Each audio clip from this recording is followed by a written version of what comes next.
জীবন, কাল। দেখতে গেলে এই তিনটি শব্দ একটি শব্দেরই সমার্থক শব্দ মনে হয়, কিন্তু এই শব্দগুলির অর্থ কি সমান? কখনোই নয়।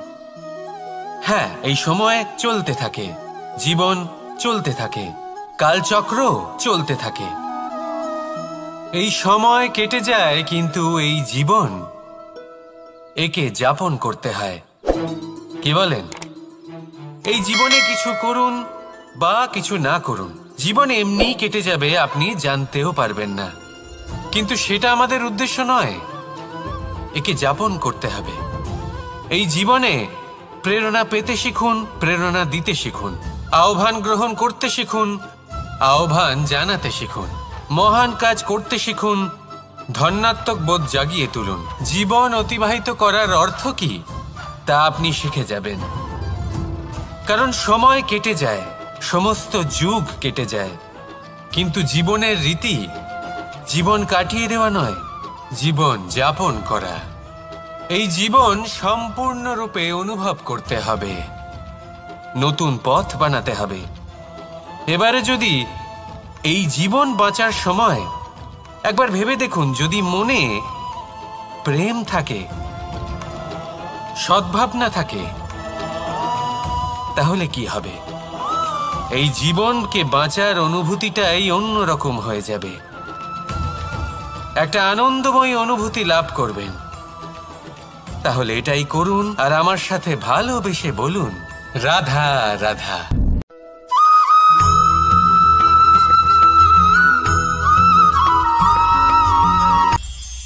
এটা হলো ধান গাছ। এর থেকে যে চাল উৎপন্ন হয় তা মানুষ গ্রহণ করেন।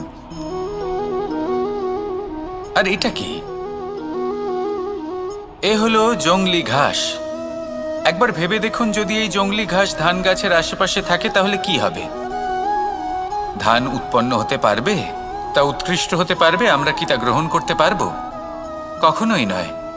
এই জংলি ঘাস ধানকে নষ্ট করে দেবে, কিন্তু নিজে জীবিত থাকবে। এটাই হলো আজকের শিক্ষা। এই সংসারে যদি আপনি নীতির পথে চলতে চান, উচিত কর্ম করতে চান, সংসারকে সেবা করতে চান, তাহলে জংলি ঘাসের মতো ব্যক্তিদের থেকে সবসময় দূরে থাকতে হবে।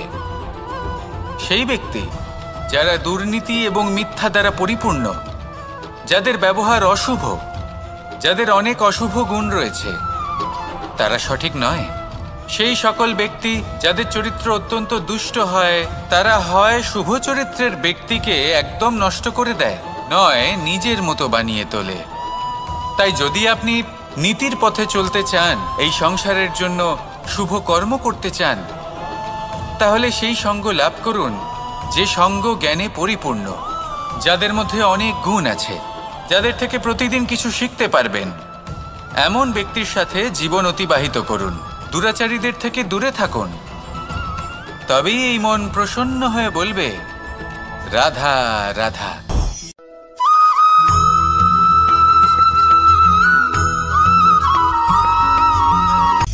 সূচের শেষে একটি ছিদ্র থাকে, যার দ্বারা আমরা এই সুতো পরাতে পারি, আর তারপর সূচের সাহায্যে এই সুতো দিয়ে বস্ত্র সেলাই করা যায়। কিন্তু যদি সুতোটা সোজা করে ধরা না হয়, তাহলে সূচে কখনো এই সুতো পরানোই সম্ভব নয়। যদি এতে কোনো গিঁট পড়ে, তখন তা কখনোই এই ছিদ্র দ্বারা প্রবেশ করা সম্ভব নয়। ঠিক এইভাবেই যদি আপনি কারোর জীবনে প্রবেশ করতে চান, কারোর অন্তরে প্রবেশ করতে চান, তাহলে আপনাকেও সহজ থাকতে হবে। এতে কোনো গিঁট থাকলে চলবে না, অর্থাৎ মনে যাতে কোনো মালিন্য না থাকে, যেন কোনো কুচিন্তা না থাকে। যদি এসব থাকে, তাহলে আপনি কখনো কারোর জীবনে প্রবেশ করতে পারবেন না। আর যদি কোনোভাবে আপনি প্রবেশ করেও যান, তাহলে তার মনে ঘর করতে পারবেন না। নিজেকে এই সুতোর মতন করে তুলুন, সহজ। মনে যেন কোনো কুচিন্তা না থাকে, সবার প্রতি যেন সদ্ভাবনা থাকে, শুভ চিন্তা থাকে। এমনটা করতে থাকুন। এমন একটা দিন আসবে যেদিন এই সমস্ত সংসারের ব্যক্তির মনে আপনি বাস করবেন, আর তখন এই মন প্রসন্ন হয়ে বলবে, রাধা রাধা।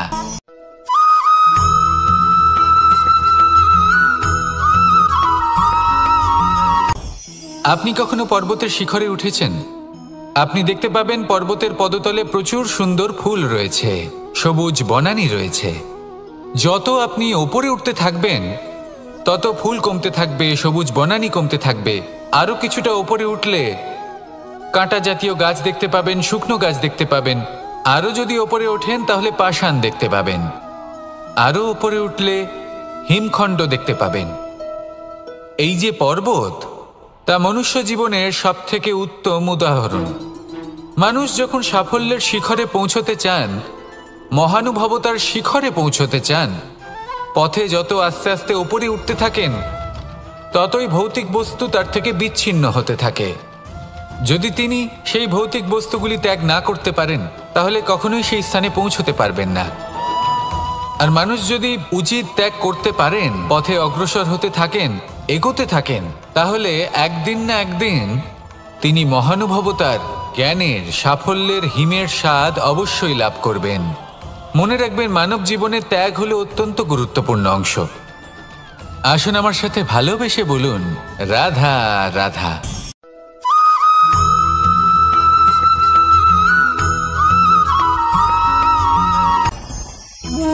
ভোজন।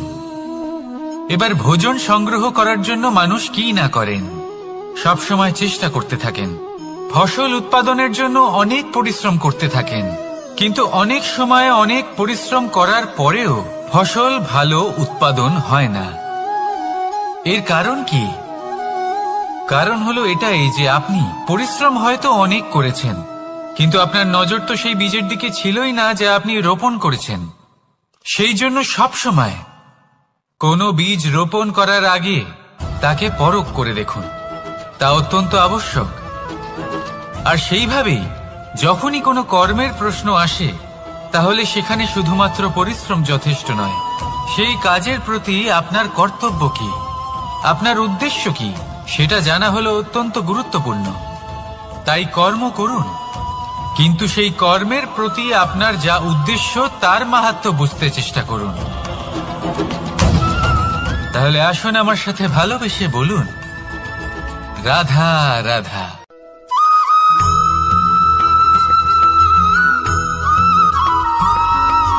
বসন্ত ঋতু, এই সময় মন আনন্দে ভরে থাকে। এমন মনে হয় যেন আমরা আকাশে বিচরণ করতে চলে যাই, কিন্তু সেটা তো সম্ভব নয়। সেই জন্য হয়তো আমরা ঘুড়ি ওড়াই, এই ঘুড়িকে নিজেদের প্রতিরূপ মনে করে। এবার অনেক মানুষ আছেন যারা ঘুড়ি ওড়ান, কিন্তু এই কর্মের সারমর্ম কি সেটা কজন বুঝতে পারেন? আপনি এটা মনে করুন যে আপনি হলেন সেই ঘুড়ি, আর এই সুতো যিনি ধরে রয়েছেন তিনি হলেন পরমাত্মা। আর এই সুতো যেখান থেকে শুরু হয় সেই লাটাই হলো আমাদের কর্মচক্র। এবার আপনি নিজেই অনুমান করুন যে এই উড়ান কার ওপর নির্ভরশীল, পরমাত্মার ওপর আর আপনার কর্মের ওপর। যদি পরমাত্মা আপনার হাত ধরে থাকেন, আপনার সাথে থাকেন, যদি আপনি শুভ কর্ম করতে থাকেন, আপনি এই আকাশে উড়তে থাকবেন। কিন্তু কোথাও যদি পরমাত্মার সাথে এই বন্ধন ছিন্ন হয়, আপনার কর্মচক্র খারাপ হয়ে যায় বা থেমে যায়, তাহলে আপনার এই ঘুড়ি কেটে যাবে আর দূরে কোনো গাছের ডালে গিয়ে আটকে যাবে। তাই শুধুমাত্র ঘুড়ি ওড়াবেন না, তার থেকে শিখুন, পরমাত্মার সাহচর্যে থাকুন, সবসময় শুভ কর্ম করতে থাকুন আর সবসময় এই আকাশে উড়তে থাকুন। আসুন আর আমার সাথে ভালোবেসে বলুন, রাধা।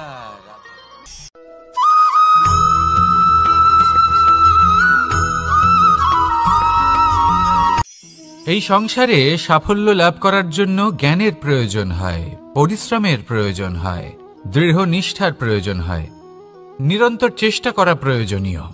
কিন্তু আরও কিছু আছে যা অত্যন্ত প্রয়োজনীয় এবং গুরুত্বপূর্ণ। তা হলো ভালো বন্ধু। তাদের থাকা অত্যন্ত প্রয়োজনীয়। যদি ভালো বন্ধু থাকে তাহলে সময় এলে তারা ঢাল হয়ে আপনাকে সুরক্ষা করবেন। সময় এলে অস্ত্রের মতো শত্রুকে সংহারও করবেন।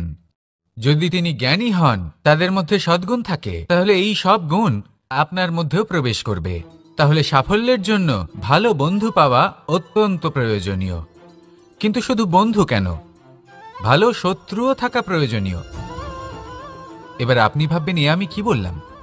যদি আপনার জীবনেও ভালো অর্থাৎ শক্তিশালী শত্রু থাকে, তাহলে আপনিও শক্তিশালী হতে থাকবেন। এই শত্রু আপনাকে প্রেরিত করবে আরো বেশি শক্তিশালী হয়ে ওঠার। কখনো কোনো হরিণকে দেখুন, তীব্র গতিতে দৌড়তে থাকে। কেন তীব্র গতিতে দৌড়য়? এই কারণে নয় যে কোথাও তার জন্য মধুর ঘাস অপেক্ষা করে রয়েছে, না। সে এই কারণে তীব্র গতিতে দৌড়য় কারণ সেটা না করলে তার পেছনে একটি সিংহ আছে যে ওকে নিজের ভোজন করে ফেলবে। তাই জীবনে বিপদ, সংকট এই সব কিছুও হলো অত্যন্ত গুরুত্বপূর্ণ। তার সম্মুখীন হতে শিখুন আর আমার সাথে ভালোবেসে বলুন, রাধা রাধা।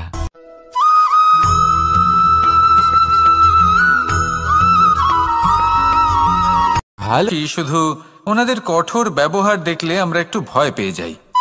এবার ওনাদের এই কঠোর ব্যবহার আমাদের ভালো না লাগলেও অত্যন্ত আবশ্যক, কারণ মাতার থেকে আমরা যে শক্তি লাভ করি তা যেন নিয়ন্ত্রণ হারিয়ে বিধ্বংসী না হয়ে ওঠে, আমরা যেন কোনো কুপথে না চলে যাই, আমরা কখনো যেন দোষ না করে ফেলি। শুধু সেই জন্য পিতা এবং গুরু একটু কঠোর হয়ে ওঠেন, এবং ওনাদের এই কঠোর আচরণ ভবিষ্যতে গিয়ে আমরা অবশ্যই বুঝতে পারি। জীবনে কিছু বছর আমরা এগিয়ে যাই আর তারপর আমরা বুঝতে পারি যে বাবা এবং গুরু আমাদের যথেষ্ট ভালোবাসতেন, কিন্তু ওনাদের ভালোবাসার বহিঃপ্রকাশ আলাদা। প্রয়োজনীয় হলো এটা দেখার, এটা বোঝার যে শুরু থেকে আমাদের প্রতি ওনাদের আচরণ কেমন ছিল। ওনাদের কঠোর হওয়ার পেছনে ওনাদের ভালোবাসাটা বোঝার চেষ্টা করুন, ওনাদের চিন্তাটা বোঝার চেষ্টা করুন, ওনাদের পথপ্রদর্শনের আড়ালে আপনার ভবিষ্যতের জন্য যে পরিকল্পনা ওনারা করেছেন সেটা বোঝার চেষ্টা করুন। তখন আপনারা বুঝতে পারবেন ওনাদের ভালোবাসাকে। আপনার মনের মধ্যে আপনা থেকেই ওনাদের প্রতি সম্মান জেগে উঠবে।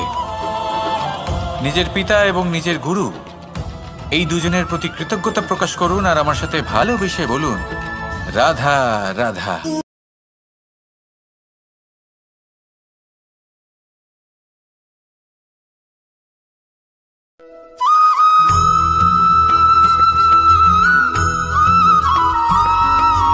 কথায় আছে, প্রত্যেক পুত্র তার পিতার প্রতিচ্ছবি হয়, আর সমস্ত প্রতিচ্ছবি চায় যেন সে তার অস্তিত্ব প্রাপ্ত করতে পারে। পুত্র চায় সে যেন তার পিতার মতো হয় বা কখনো কখনো তার থেকেও শ্রেষ্ঠ হয়। সেটা কোনো অনুচিত ব্যাপার নয়। অনুচিত তখন হয় যখন পুত্র নিজের পিতার মতো হবার স্বপ্ন পূরণ করতে গিয়ে বা তার থেকেও শ্রেষ্ঠ হওয়ার স্বপ্ন পূরণে অনুচিত পথের আশ্রয় নেয়, কারণ তারপরে সে তার পিতার গুণগুলি আত্মসাৎ করতে চায় না। সে শুধুই এটা চায় যে সংসারের চোখে যেন আমি শ্রেষ্ঠ প্রমাণিত হই। এটা অনুচিত। সংসারে এমন অনেক মানুষ আছেন যারা এই কারণে শ্রেষ্ঠ হবার চেষ্টা করেন যাতে তার পরিবারের তার পিতার সম্মান বৃদ্ধি পায়। এমনও মানুষ থাকেন, আর এটাই হলো পার্থক্য উদ্দেশ্যের। মনে রাখবেন, যদি আপনার উদ্দেশ্য শুভ হয় তাহলে পথও শুভ হবে, যদি আপনার উদ্দেশ্য অশুভ হয় তাহলে পথও অশুভ হবে। তাহলে নিজের পিতার মতো হবার চেষ্টা অবশ্যই করুন, তার থেকেও শ্রেষ্ঠ হওয়ার চেষ্টা অবশ্যই করুন, কিন্তু মনে রাখবেন আপনার সংকল্প আর আপনার উদ্দেশ্য এই দুই শুভ হওয়া উচিত। তাহলে আসুন আর আমার সাথে ভালোবেসে বলুন, রাধা রাধা।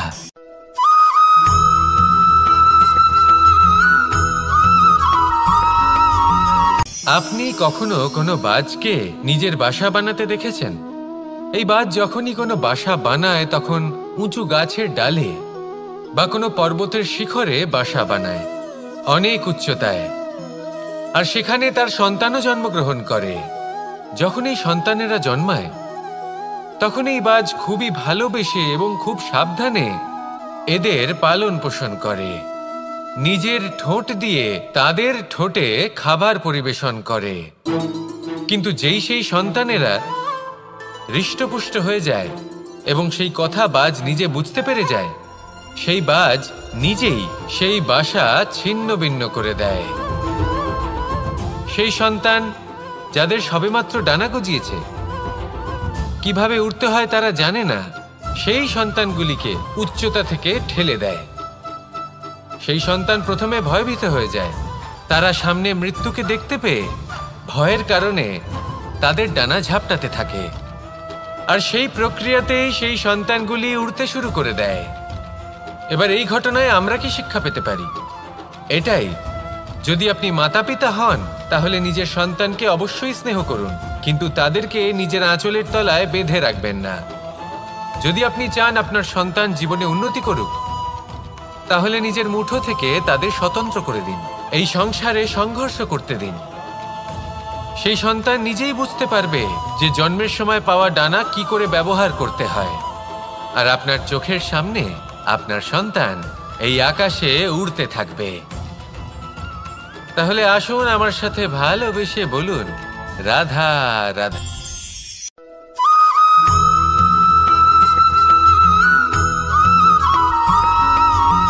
এই সংসারে সব থেকে বড় ব্যক্তি কে?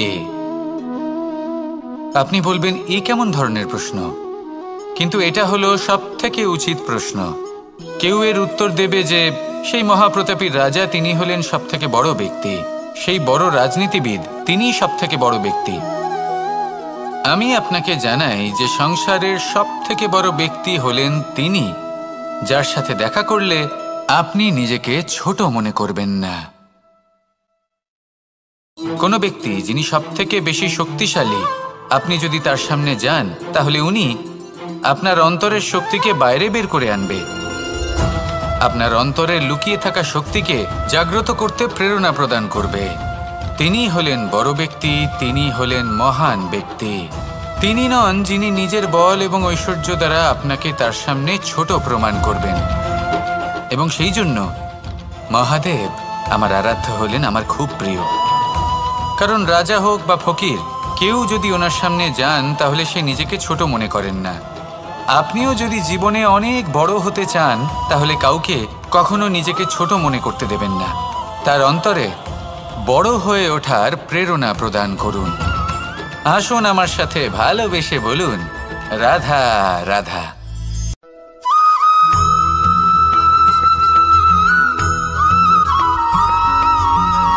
পুরুষার্থ।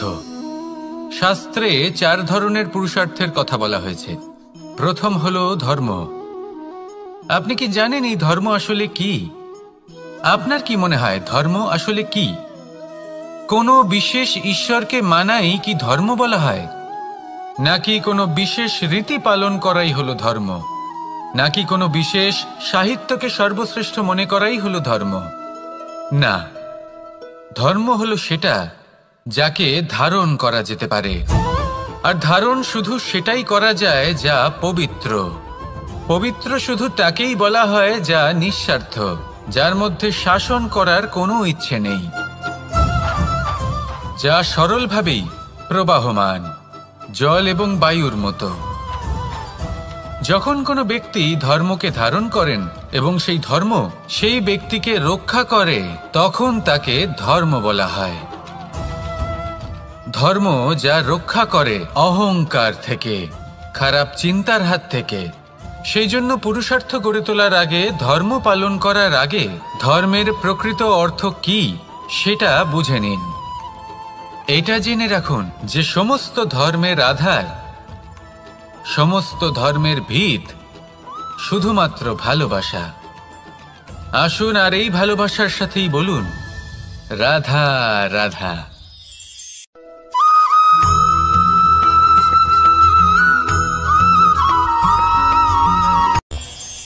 এই সংসারে আমরা প্রকাশ কোথা থেকে পাই? এর উত্তর বড়ই সরল। ভোরে যখন সূর্যোদয় হয় তখন প্রকাশের কিরণ আমাদের ঘরে এসে পৌঁছয়। এইভাবেই আমরা প্রকাশ লাভ করি। এবার এই প্রকাশের আলোতেই আমরা সারাদিনের কাজ সম্পন্ন করি।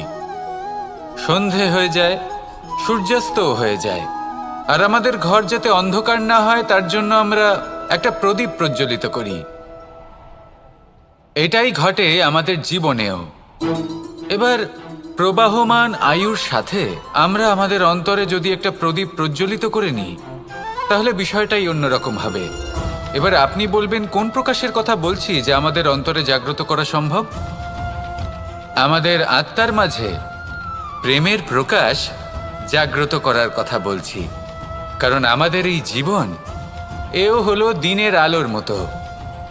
আজ প্রকাশ আছে, কিন্তু কোনোদিন অবশ্যই অস্ত হবে।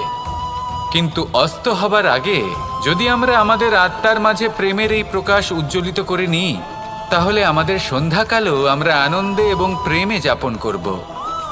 তাহলে আসুন আর আমার সাথে ভালোবেসে বলুন, রাধা রাধা।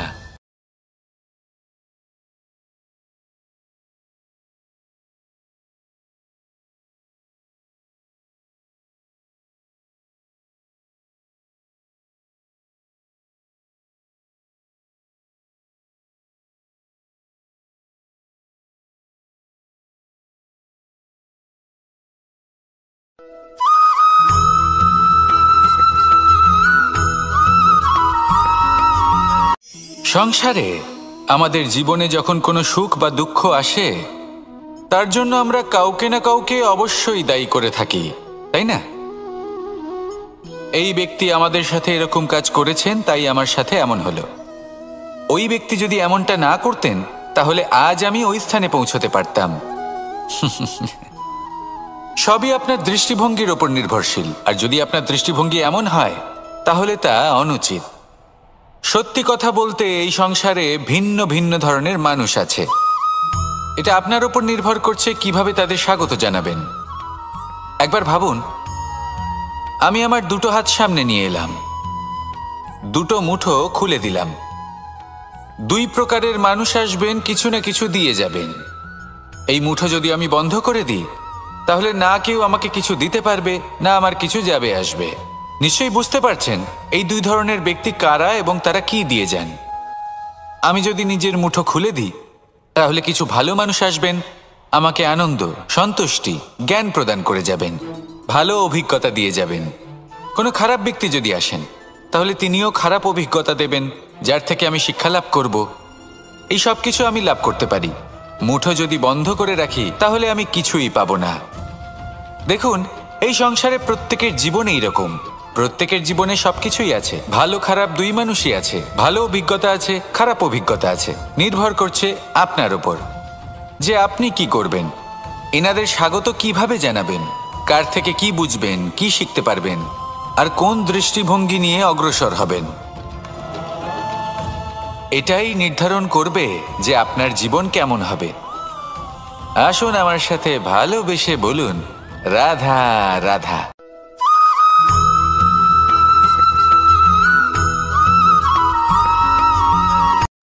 শুধু ওনাদের কঠোর ব্যবহার দেখলে আমরা একটু ভয় পেয়ে যাই। এবার ওনাদের এই কঠোর ব্যবহার আমাদের ভালো না লাগলেও অত্যন্ত আবশ্যক। কারণ মাতার থেকে আমরা যে শক্তি লাভ করি, তা যেন নিয়ন্ত্রণ হারিয়ে বিধ্বংসী না হয়ে ওঠে। আমরা যেন কোনো কুপথে না চলে যাই, আমরা কখনো যেন দোষ না করে ফেলি। শুধু সেই জন্য পিতা এবং গুরু একটু কঠোর হয়ে ওঠেন, এবং ওনাদের এই কঠোর আচরণ ভবিষ্যতে গিয়ে আমরা অবশ্যই বুঝতে পারি। জীবনে কিছু বছর আমরা এগিয়ে যাই, আর তারপর আমরা বুঝতে পারি যে বাবা এবং গুরু আমাদের যথেষ্ট ভালোবাসতেন, কিন্তু ওনাদের ভালোবাসার বহিঃপ্রকাশ আলাদা। প্রয়োজনীয় হলো এটা দেখার, এটা বোঝার যে শুরু থেকে আমাদের প্রতি ওনাদের আচরণ কেমন ছিল। ওনাদের কঠোর হওয়ার পেছনে ওনাদের ভালোবাসাটা বোঝার চেষ্টা করুন, ওনাদের চিন্তাটা বোঝার চেষ্টা করুন, ওনাদের পথপ্রদর্শনের আড়ালে আপনার ভবিষ্যতের জন্য যে পরিকল্পনা ওনারা করেছেন সেটা বোঝার চেষ্টা করুন। তখন আপনারা বুঝতে পারবেন ওনাদের ভালোবাসাকে। আপনার মনের মধ্যে আপনা থেকেই ওনাদের প্রতি সম্মান জেগে উঠবে। নিজের পিতা এবং নিজের গুরু এই দুজনের প্রতি কৃতজ্ঞতা প্রকাশ করুন, আর আমার সাথে ভালোবেসে বলুন, রাধা রাধা।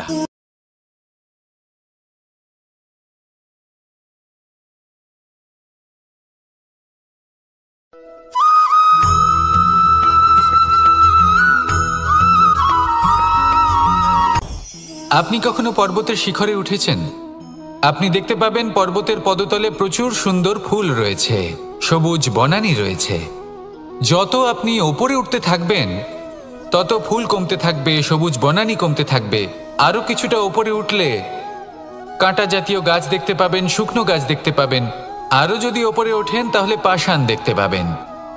আরও ওপরে উঠলে হিমখণ্ড দেখতে পাবেন। এই যে পর্বত, তা মনুষ্য জীবনের সবথেকে উত্তম উদাহরণ। মানুষ যখন সাফল্যের শিখরে পৌঁছতে চান, মহানুভবতার শিখরে পৌঁছতে চান, পথে যত আস্তে আস্তে ওপরে উঠতে থাকেন ততই ভৌতিক বস্তু তার থেকে বিচ্ছিন্ন হতে থাকে। যদি তিনি সেই ভৌতিক বস্তুগুলি ত্যাগ না করতে পারেন তাহলে কখনোই সেই স্থানে পৌঁছতে পারবেন না। আর মানুষ যদি উচিত ত্যাগ করতে পারেন, পথে অগ্রসর হতে থাকেন, এগোতে থাকেন, তাহলে একদিন না একদিন তিনি মহানুভবতার, জ্ঞানের, সাফল্যের হিমের স্বাদ অবশ্যই লাভ করবেন। মনে রাখবেন, মানব জীবনের ত্যাগ হলো অত্যন্ত গুরুত্বপূর্ণ অংশ। আসুন আমার সাথে ভালোবেসে বলুন, রাধা রাধা।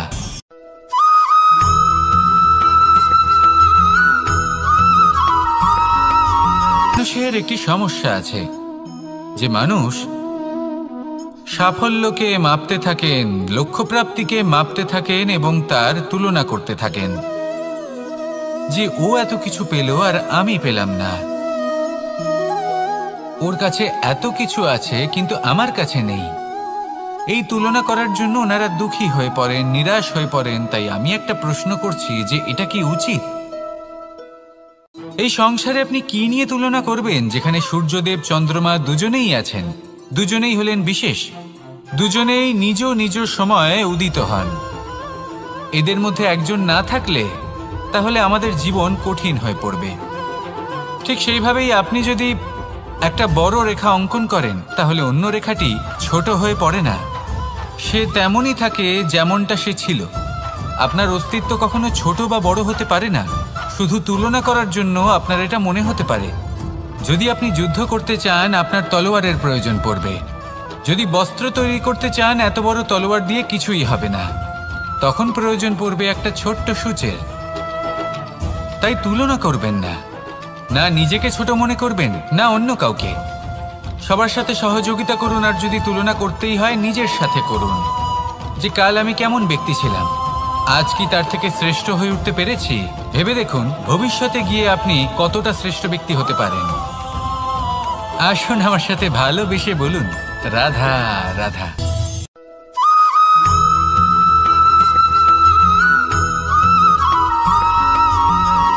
জীবন কিসের উপর নির্ভরশীল? ধনের ওপর, বৈভবের অনুভব যদি আপনি করতে চান তাহলে তা পাবেন শুধু একতার দ্বারা, সংগঠনের দ্বারা। যদি আপনাকে উদাহরণ দিই, নিজের এই হাতটাকে দেখুন, 5টা আঙুল রয়েছে। কোনো একটা বস্তুকে নিজের একটা আঙুল দ্বারা তুলে ধরার চেষ্টা করে দেখুন, বড়ই কষ্ট হবে। তখন আপনি বুঝতে পারবেন যখন এই 5টি আঙুল একত্রিত হয় তখন কোনো কাজ কতটা সহজ হতে পারে। এটাই হলো শক্তি, একতার। সব থেকে ভালো উদাহরণ যদি আপনাকে দিই তাহলে বাঁশি। এই বাঁশি থেকে অত্যন্ত মধুর সুর নির্গত হয় যা সবার মন প্রসন্ন করে দেয়। এই কথা সত্যি, কিন্তু এই বাঁশি আমি একটা বা দুটো আঙুল দিয়ে বাজাতে পারবো না। আমাকে প্রত্যেকটা আঙুল ব্যবহার করতেই হবে, তবেই এর থেকে মধুর সুর নির্গত হবে যা সকলকে প্রসন্ন করবে, ঠিক কিনা? ঠিক এইভাবেই যদি আপনি চান যে আপনার জীবনরূপী বাঁশি থেকেও মধুর সুর নির্গত হোক বা সবার মনকে প্রসন্ন করে তুলুক, তাহলে আপনাকেও জীবনে একতা নিয়ে আসতেই হবে। আপনি একাও কর্ম করতে পারেন, পথ চলতেও পারেন, সামনেও এগোতে পারেন, সাফল্যও লাভ করতে পারেন। কিন্তু যখন সকলে একসাথে এগোবেন, সেই পথে চলবেন, সেই কর্মই করবেন, তখন লক্ষ্যে অবশ্যই পৌঁছবেন, সাফল্য অবশ্যই লাভ করবেন। কিন্তু সেই সাফল্য এবং তার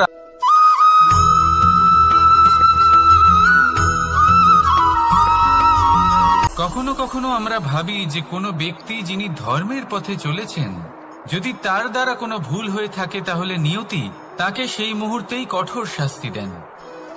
কিন্তু সেই সব মানুষ যারা সংসারের সবথেকে বড় অধর্মী, বহু নিকৃষ্ট মানের কাজ করেন, তাদের নিয়তি অনেক সুযোগ দেন। তাদের নিয়তি এরকম কঠোর প্রহার করেন না।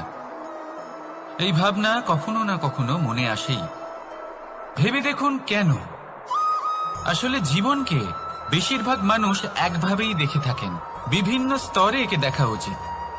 এবার আপনি বলুন, এই সংসারে কোনো অধর্মী কখনো প্রেরণার উৎস হতে পারেন? কখনোই নয়। যে মানুষ নিজের আত্মাকে মলিন করে ফেলেছেন, তিনি এই সংসারকে কিভাবে প্রেরণা যোগাবেন? উনি নিজেই বুঝতে পারেন না কোনটা করা উচিত, ধর্ম কোনটা।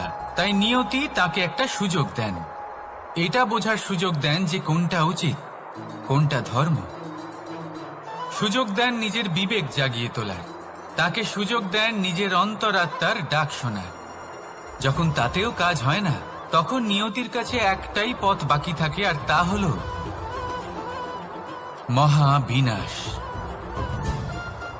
মহাবিনাশ হয়তো দেরিতেই আসতে পারে, কিন্তু তা অবশ্যই আসবে। আর যখন মহাবিনাশ আসে, তখন মহাবিনাশের যন্ত্রণা সমগ্র মানব জীবনের যন্ত্রণার থেকে অনেক বেশি হয়। এই কথাটা সবসময় মনে রাখবেন। আর অন্যদিকে যে মানুষ ধর্মের পথে চলছেন, তার দ্বারা যদি কোনো ভুল হয়ে থাকে, তখন নিয়তি তার পরীক্ষা নেন। কিছুক্ষণের জন্য মানুষের মনে হতে পারে নিয়তি তাকে কঠোর শাস্তি দিয়েছেন।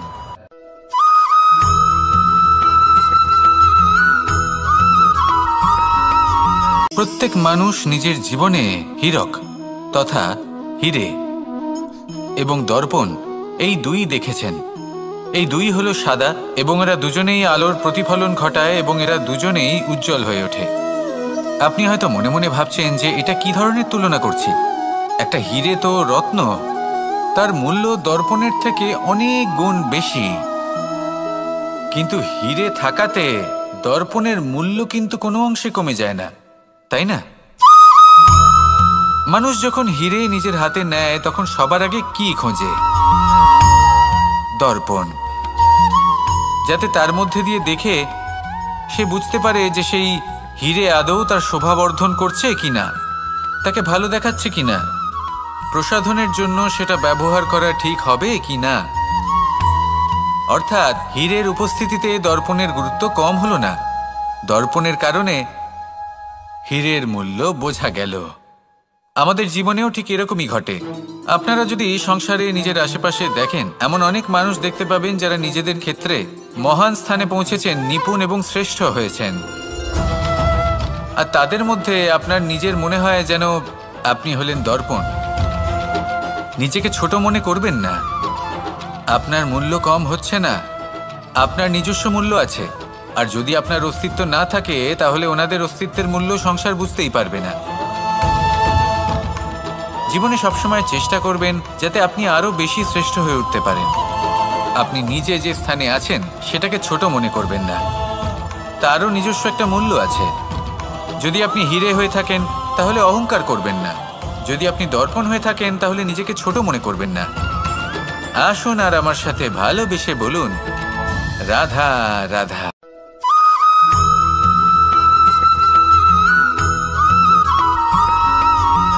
পঞ্চতত্ত্বের মধ্যে দ্বিতীয় তত্ত্ব হল ধরণী, ভূমি, যাকে আমরা ধরণী মাতা বলি। এই ধরণী ধৈর্য ধারণ করে, আর এর ওপরেই আমাদের সমগ্র সংসার নির্ভরশীল। কারণ এই ভূমি সহ্য ক্ষমতা রাখে, এর সহ্য ক্ষমতা হল অপরিসীম। সন্তান যতই আঘাত প্রদান করুক না কেন, প্রেম পূর্বক সহ্য করে, আর তার বদলে অমূল্য রত্ন প্রদান করে। সন্তান যদি হাল চালায়, তাহলে তার বদলে তাকে অন্ন প্রদান করে। এটাই হলো ধরণী। এবার এর থেকে আমরা কি শিক্ষা পেতে পারি? এটাই যে কারোর জন্য কিছু করা বা কাউকে কিছু দেওয়া মনে কোনো কামনা ছাড়াই। আর এই কথাটা বুঝে যান, যদি কারোর জন্য কামনা না রেখে বা কোনো পাওয়ার আশা না রেখে কারোর জন্য কিছু করেন বা কারোকে কিছু দেন, যদি এটা আপনি শিখতে পারেন, তবে আপনি ভালোবাসতে শিখে গেছেন। আর সেই জন্যই এই ধরিত্রীকে মাতা বলা হয়। কারণ মাতা শুধু উনি নন যিনি গর্ভে সন্তানকে ধারণ করেন, মাতা তো উনিও যিনি জীবন বাঁচতে শেখান, যিনি জীবন বাঁচার উদাহরণ প্রদান করেন। তাহলে ধরনীর থেকে এই নিঃস্বার্থ ভাব শিখুন, নিঃস্বার্থ ভালোবাসা শিখুন, আর এই ভালোবাসার সাথেই বলুন রাধা রাধা।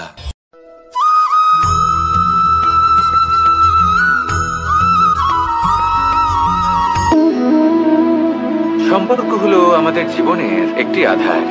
কিছু সম্পর্ক এমন যে আমরা জন্মসূত্রে লাভ করি, যেমন পরিবার, মা বাবা। কিছু সম্পর্ক আছে যে আমরা জীবনে অর্জন করে থাকি, তা সে প্রেমের হোক, স্নেহের হোক বা বন্ধুত্বের। এই সকল সম্পর্ক লাভ করার বা গড়ে তোলার 5টি ধাপ রয়েছে। প্রথম ধাপ, কোনো ব্যক্তির সাথে আলাপ হওয়া, তার সাথে কথা বলা বা তাকে দেখা। দ্বিতীয় ধাপ, সে ব্যক্তিকে আমাদের ভালো লাগা। তৃতীয় ধাপ,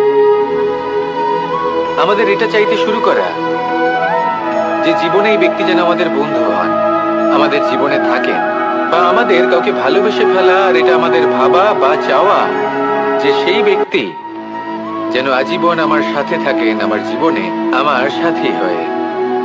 চতুর্থ ধাপ, লাভ করা। এবার এই ধাপটি অনেক মানুষের পক্ষেই খুবই সরল হয়, বড়ই সরলভাবে নিজেদের সঙ্গীকে লাভ করে থাকেন।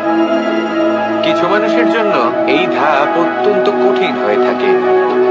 অনেক প্রতিকূল পরিস্থিতির উপর জয়লাভ করে তারা সঙ্গীকে লাভ করেন, কিন্তু লাভ অবশ্যই করেন। এরপরে আসে পঞ্চম, অন্তিম এবং সব থেকে গুরুত্বপূর্ণ ধাপ। সেটা হলো সেই সম্পর্ক পালন করা। এটা হলো এমন এক বিষয় যা প্রত্যেক মানুষের শেখা উচিত। যদি ব্যক্তি নিজের জীবনে সম্পর্ক রক্ষা করতে শিখে যান, তবে প্রত্যেক সম্পর্ক তার জীবনকে স্বর্গ করে তুলবে। আসুন আর আমার সাথে ভালোবেসে বলুন রাধা রাধা।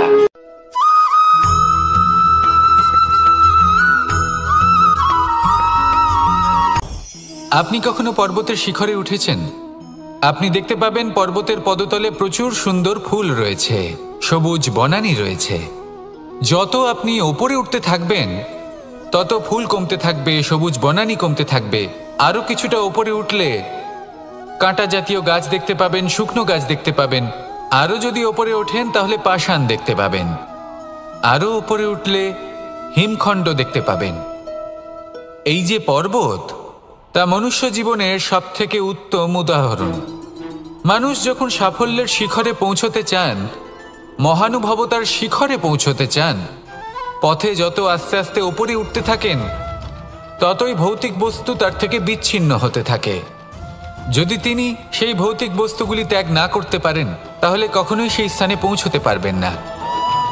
আর মানুষ যদি উচিত ত্যাগ করতে পারেন, পথে অগ্রসর হতে থাকেন, এগোতে থাকেন, তাহলে একদিন না একদিন তিনি মহানুভবতার, জ্ঞানের, সাফল্যের হিমের স্বাদ অবশ্যই লাভ করবেন।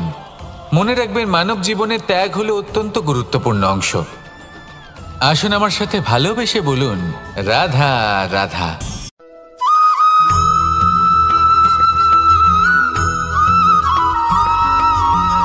মানুষের মানসিকতা এমন হয় যে সে যতটা করে আশা করে যে তার থেকে অনেক বেশি তার বদলে সে পাবে। দেখুন, সবকিছুই আপনার ভাবনা চিন্তার উপর নির্ভর করছে। আপনি যদি ফলের বিষয়ে ভেবে কর্ম করতে থাকেন, তাহলে সেটা অনুচিত। জীবনের আসল আনন্দ হলো নিজের কর্ম করতে থাকা, ফলের চিন্তা করা উচিত নয়। যদি আপনি এরকম ভাবেন যে আমি এতটা করছি, আমার এতটা পাওয়া উচিত, সেই ভাবনা অনুচিত। যদি আপনি সেবার মানসিকতা নিয়ে কর্ম করতে থাকেন, কর্মচক্রে প্রবাহিত হন, যদি আপনি এমন ভাবনা রাখেন যে আমি এতটা পাচ্ছি, তাই এর থেকে অনেক বেশি আমি কর্ম করব, তাহলে নিশ্চিতরূপে আপনি যতটা করছেন তার থেকে অনেক বেশি আপনি পাবেন। আপনার আশার থেকে অনেক বেশি আপনি পাবেন। শুধু জীবনে অনেক বেশি কাজ করতে থাকুন, ফলের চিন্তা করবেন না। আর মনে রাখবেন, এই ভাবনাই সব থেকে বড় বীজ। কর্মের উপর বিশ্বাস রাখুন, জীবনে যা যা আপনি চান সবই সুখময় হবে। আসুন আর আমার সাথে ভালোবেসে বলুন, রাধা রাধা।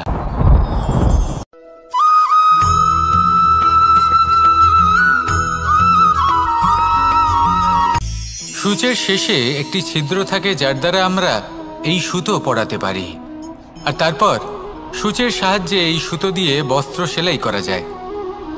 কিন্তু যদি সুতোটা সোজা করে ধরা না হয় তাহলে সূচে কখনো এই সুতো পরানোই সম্ভব নয়। যদি এতে কোনো গিঁট পড়ে তখন তা কখনোই এই ছিদ্র দ্বারা প্রবেশ করা সম্ভব নয়। ঠিক এইভাবেই যদি আপনি কারোর জীবনে প্রবেশ করতে চান, কারোর অন্তরে প্রবেশ করতে চান, তাহলে আপনাকেও সহজ থাকতে হবে। এতে কোনো গিঁট থাকলে চলবে না, অর্থাৎ মনে যাতে কোনো মালিন্য না থাকে, যেন কোনো কুচিন্তা না থাকে। যদি এসব থাকে তাহলে আপনি কখনো কারোর জীবনে প্রবেশ করতে পারবেন না। আর যদি কোনোভাবে আপনি প্রবেশ করেও যান তাহলে তার মনে ঘর করতে পারবেন না। নিজেকে এই সুতোর মতন করে তুলুন, সহজ। মনে যেন কোনো কুচিন্তা না থাকে, সবার প্রতি যেন সদ্ভাবনা থাকে, শুভ চিন্তা থাকে। এমনটা করতে থাকুন। এমন একটা দিন আসবে যেদিন এই সমস্ত সংসারের ব্যক্তির মনে আপনি বাস করবেন, আর তখন এই মন প্রসন্ন হয়ে বলবে, রাধা রাধা।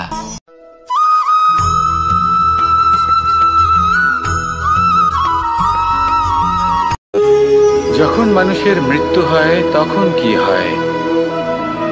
অনেক সংখ্যক মানুষ শোক পালন করতে চলে আসেন। যে ব্যক্তি মৃত্যু লাভ করেছেন তার অনেক বস্তু থাকে যেগুলো তার প্রিয়, যেগুলো তিনি ব্যবহার করেছেন। তার শয্যা, তার বস্ত্র, তার আভূষণ সবকিছু তার থেকে বিচ্ছিন্ন করা হয় এবং খালি হাতে তাকে শ্মশানের উদ্দেশ্যে রওনা করা হয়। আমি আপনাকে এই প্রশ্ন করতে চাই, আপনি এই সংসারে কি অর্জন করেছেন? ধন সম্পত্তি, বস্ত্র, আভূষণ, এই সব কিছু যে আপনি অর্জন করেছেন, আপনার মৃত্যুর পরে তা আপনার থেকে দূর হয়ে যাবে। এর উত্তর হলো একটাই, আপনার কর্ম। শুধু সেটাই আছে যা একান্ত আপনার, আর শুধু সেটাই এই সংসার থেকে চলে যাওয়ার পরেও সংসারেই জীবিত থাকবে।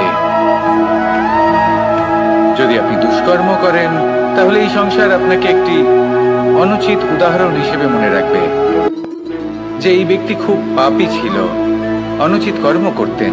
যে পথে তিনি চলেছেন সেই পথে কারোর চলা উচিত নয়। সেখানেই যদি আপনি সৎকর্ম করেন তাহলে সংসার চিরকাল এটাই বলবে যে খুব ভালো মানুষ ছিলেন, সবাইকে ভালোবাসতেন, সবাইকে সাহায্য করতেন, আমার খুব প্রিয় মানুষ ছিলেন।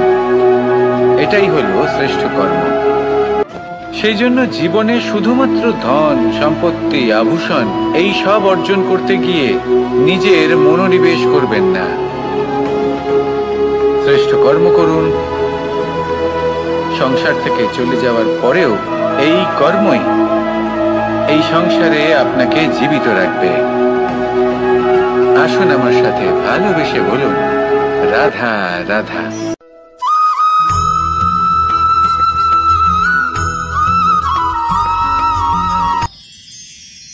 মানুষ তার জীবনে দুই ধরনের পরিস্থিতিকে খুব ভয় পায়। এক, কোনো কারণবশত কারোর সামনে নত হওয়া। দুই, কোনো কারণে নিজের চরিত্র থেকে, নিজের মূল্যবোধ থেকে বিচ্যুত হওয়া। এবার কেন হয় এরকম যে কথায় কথায় কারোর সামনে নত হতে হয়? কেন বারংবার নিজের চরিত্র থেকে চ্যুত হতে হয়? এরকম কেন হয়? এটা তখনই হয় যখন আমাদের শিক্ষা এবং মূল্যবোধের অভাব থাকে। যদি মানুষের মধ্যে প্রকৃত শিক্ষা থাকে তাহলে এই সংসারে কোনো সময় এবং কারোর সামনেই নত হওয়ার কোনো প্রয়োজন নেই। যদি মানুষের মধ্যে মূল্যবোধ থাকে তাহলে তাকে নিজের মূল্যবোধ বা চরিত্র থেকে বিচ্যুত হতে হয় না, তা সে যাই হয়ে যাক না কেন। কোনো বালককে যদি জন্ম থেকেই সুশিক্ষার অধিকারী করা হয়, শিক্ষিত করা হয়, মূল্যবোধের অধিকারী করা হয়, তবে সে এই সংসারে এমন কর্ম করবে যাতে সে নিজেকে, নিজের পরিবারকে, সমগ্র সমাজকে গর্বিত করতে পারে। শিক্ষা লাভ করুন, মূল্যবোধ লাভ করুন এবং আমার সাথে ভালোবেসে বলুন, রাধা রাধা।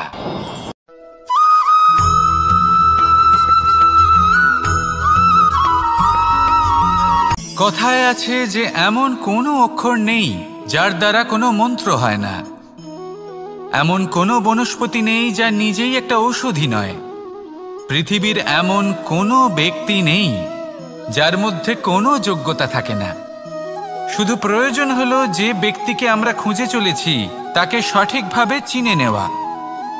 যদি তার যোগ্যতা, তার বিশেষত্ব আমরা বুঝতেই না পারি, তাহলে আর লাভ কি রইল?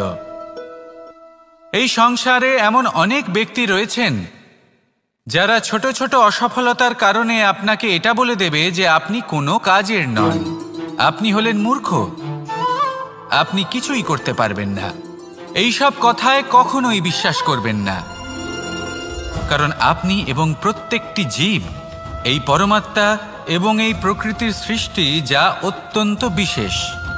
যদি আপনাকে উদাহরণ দিই তাহলে একদিকে আছে তরোয়াল, একটা বড় লম্বা তরোয়াল যার দ্বারা যুদ্ধ করা যায়, জয়লাভ করা যায়।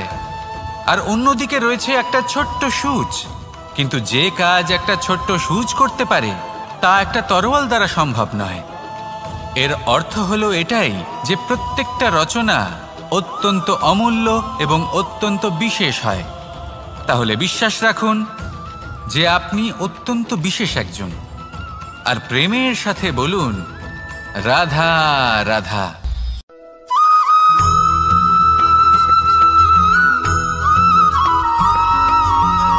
এই সংসারে কোনো বস্তু হোক বা ব্যক্তি হোক, তার একার গুরুত্ব কিন্তু খুব বেশি নয়। একটা উদাহরণ হিসেবে বৃষ্টির ফোঁটাকে ভেবে দেখুন।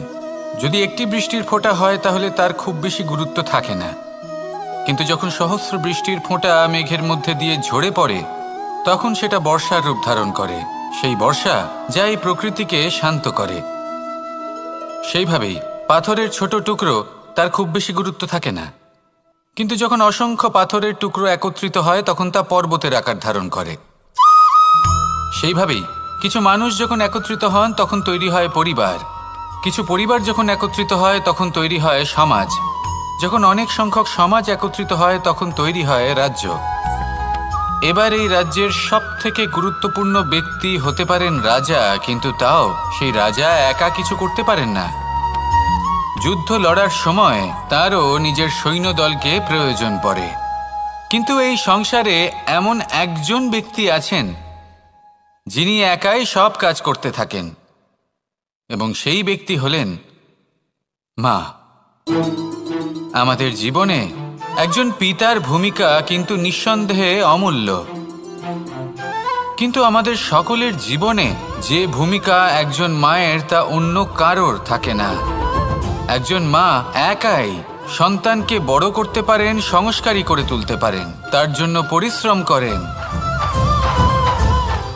আর এত কিছু কাজ করার পরেও তার কাজের জন্য তিনি প্রশংসা অবশ্য পান না।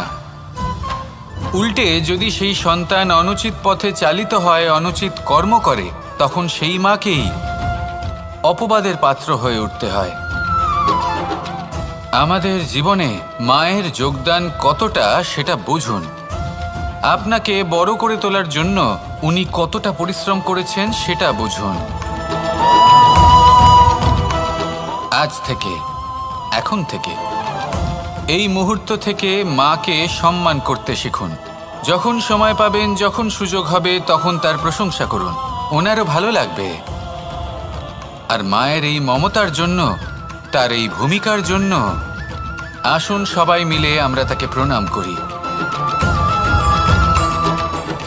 আর সকলে মিলে ভালোবেসে বলি রাধা রাধা।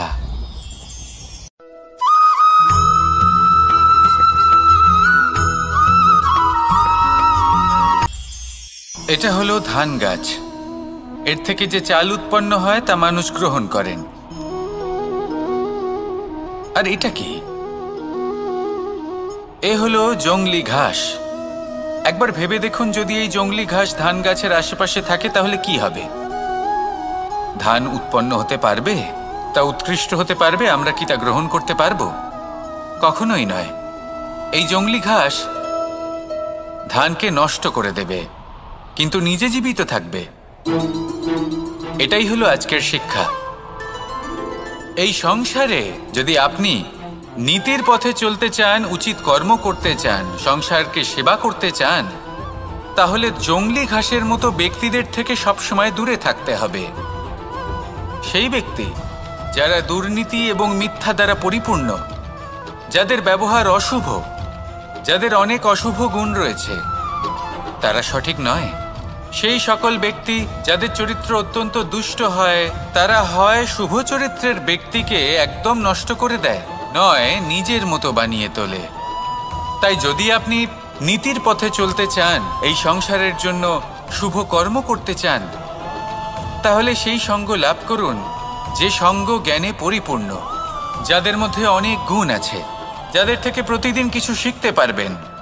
এমন ব্যক্তির সাথে জীবন অতিবাহিত করুন, দুরাচারীদের থেকে দূরে থাকুন। তবেই এই মন প্রসন্ন হয়ে বলবে, রাধা রাধা।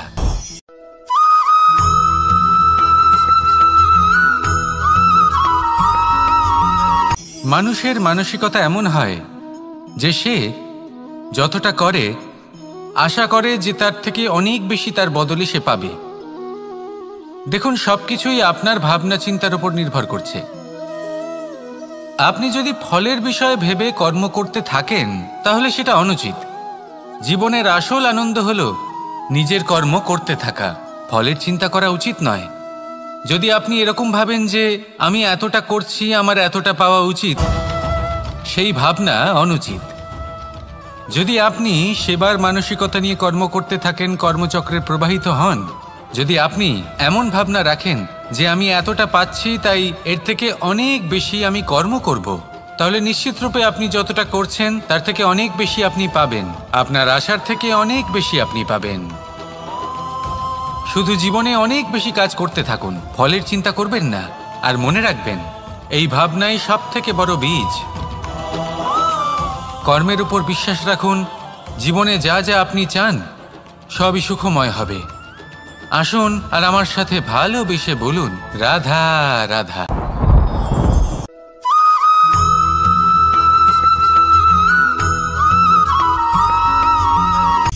সূচের শেষে একটি ছিদ্র থাকে যার দ্বারা আমরা এই সুতো পরাতে পারি, আর তারপর সূচের সাহায্যে এই সুতো দিয়ে বস্ত্র সেলাই করা যায়।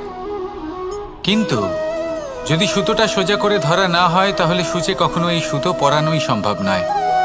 যদি এতে কোনো গিঁট পড়ে তখন তা কখনোই এই ছিদ্র দ্বারা প্রবেশ করা সম্ভব নয়। ঠিক এইভাবেই যদি আপনি কারোর জীবনে প্রবেশ করতে চান, কারোর অন্তরে প্রবেশ করতে চান, তাহলে আপনাকেও সহজ থাকতে হবে।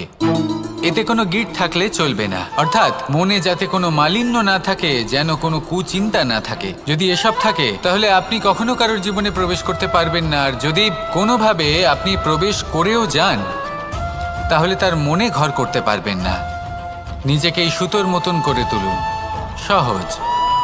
মনে যেন কোনো কুচিন্তা না থাকে, সবার প্রতি যেন সদ্ভাবনা থাকে, শুভ চিন্তা থাকে। এমনটা করতে থাকুন। এমন একটা দিন আসবে যেদিন এই সমস্ত সংসারের ব্যক্তির মনে আপনি বাস করবেন, আর তখন এই মন প্রসন্ন হয়ে বলবে, রাধা রাধা।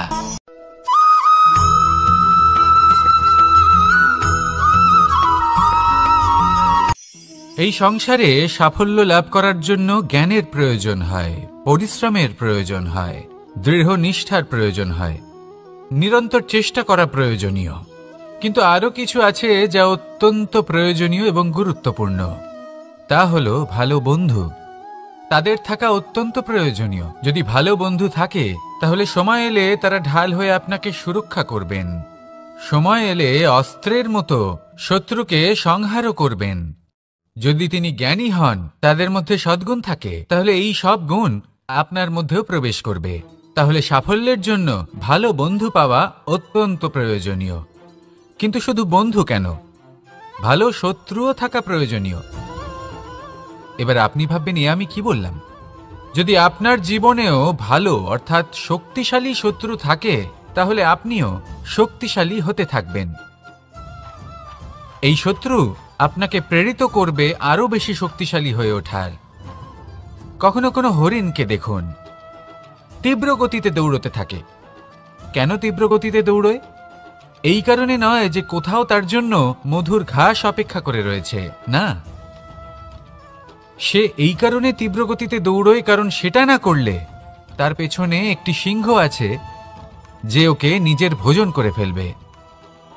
তাই জীবনে বিপদ, সংকট এই সব কিছুও হলো অত্যন্ত গুরুত্বপূর্ণ। তার সম্মুখীন হতে শিখুন আর আমার সাথে ভালোবেসে বলুন, রাধা রাধা।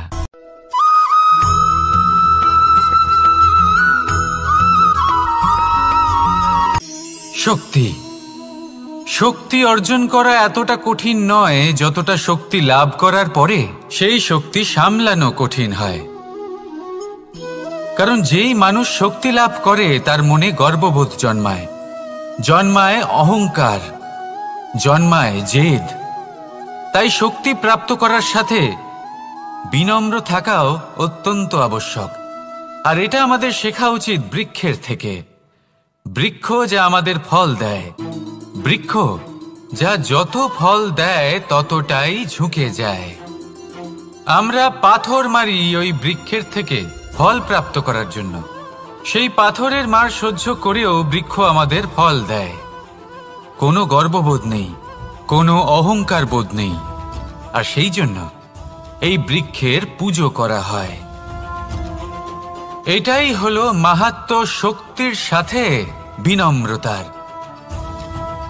যদি এই শক্তি সৃজন করে থাকে, সাহায্য করে থাকে, সম্বল হয়ে থাকে, তবেই সেই শক্তি উপযুক্ত।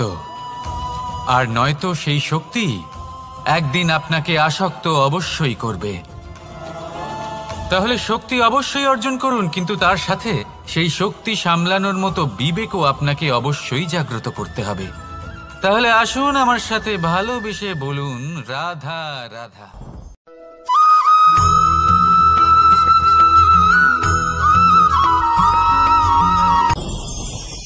ভয়ের সাথে আমরা সবাই পরিচিত, কষ্টও আমরা সবাই পেয়েছি। কখনো কখনো আমরা অসুস্থ হয়ে পড়ি, আর এমন সময় হলে মাতার মমতা, কখনো বাবার স্নেহ, কখনো বন্ধুদের পাশে থাকার অনুভূতি আমাদের রোগ নিরাময়ে সাহায্য করে। কখনো যদি আমরা নিরাশ হয়ে পড়ি, তখন যদি আমাদের কোনো আপনজন আমাদের দুটো ভালো কথা বলে, তখন আমাদের মনোবল বেড়ে যায়। ঠিক তেমন সংসারের এই রঙ্গমঞ্চে যদি আপনি পীড়িত অনুভব করেন, কিছু শুভ কথা আলোচনা করুন, কিছু স্তুতি গান করুন, কিছু মুহূর্তের জন্য হলেও নিজের ইষ্টদেবের কথা স্মরণ করুন আর প্রার্থনা করুন। সাহস বাড়বে, শক্তিও বৃদ্ধি পাবে এবং সামনে এগিয়ে চলার পথও দেখতে পাবেন। তখন এই মন প্রসন্ন হয়ে বলবে, রাধা রাধা।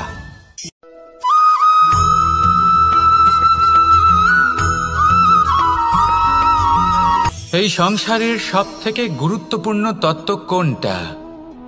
প্রথম হলো সময়। জন্ম থেকে মৃত্যু পর্যন্ত এই যে সময়, এটাই তো হলো জীবন। দ্বিতীয় হলো জীবন, যাতে আমরা সময়ের সদ্ব্যবহার করি, শ্রেষ্ঠ থেকে শ্রেষ্ঠতর কাজ করার চেষ্টা করি। বহু বছরের এই পরম্পরা, এই সংস্কৃতিকে এগিয়ে নিয়ে যাওয়ার চেষ্টা করি। এই সংসারে আমরা অংশগ্রহণ করতে চেষ্টা করি। তৃতীয় হলো ধন, সেই ধন যা প্রত্যেক ব্যক্তি অর্জন করতে চেষ্টা করেন। এবার এই তিনটি তত্ত্বের মধ্যে একটা সামঞ্জস্য আছে, সমান ব্যাপার আছে। সে ধনই হোক বা সময় হোক বা হোক জীবন। আর সেই সমান ব্যাপার হলো যে যদি আপনি এটা গণনা করতে থাকেন তাহলে তা কমতে থাকে, যদি আপনি এটা ব্যবহার করেন তাহলে তা বাড়তে থাকে।